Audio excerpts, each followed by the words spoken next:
ఇక మాజీ మంత్రి కేటీఆర్ కు హైకోర్టులో ఊరట దక్కింది. తనపై సైఫాబాద్ పిఎస్ లో నమోదైన కేసును కొట్టివేస్తూ ఉత్తర్వులు జారీ చేశారు.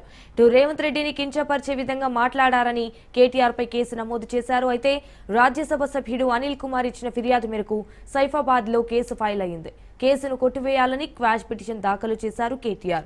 విచారణ చేపట్టిన న్యాయస్థానం ఇరుపక్షాల వాదనలను విన్నది. బాధ్యత గల హోదాలో ఉన్న కేటీఆర్ ఇష్టారీతిన మాట్లాడారన్న పీపీ వాదించారు. సీఎంను కించపరిచే విధంగా మాట్లాడారన్నారు.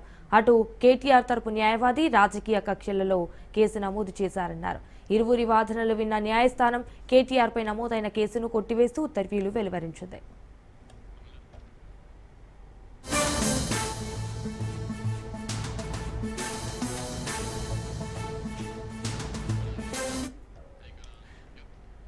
మాజీ మంత్రి కేటీఆర్ కు హైకోర్టులో ఊరట దక్కింది. తనపై సైఫాబాద్ పిఎస్ లో నమోదైన కేసును కొట్టివేస్తూ ఉత్తర్వులు జారీ చేశారు.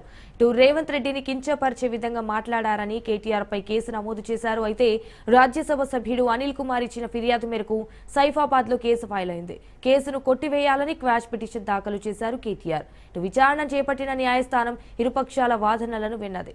బాధ్యత గల హోదాలో ఉన్న కేటీఆర్ ఇష్టారీతిన మాట్లాడారన్న పీపీ వాదించారు. సీఎంను కించపరిచే విధంగా మాట్లాడారు. అటు కేటీఆర్ తరపు న్యాయవాది రాజకీయ కక్షలతో కేసు నమోదు చేశారన్నారు. ఇరువురి వాదనలు విన్న న్యాయస్థానం కేటీఆర్ పై నమోదైన కేసును కొట్టివేస్తూ ఉత్తర్వులు వెలువరించింది.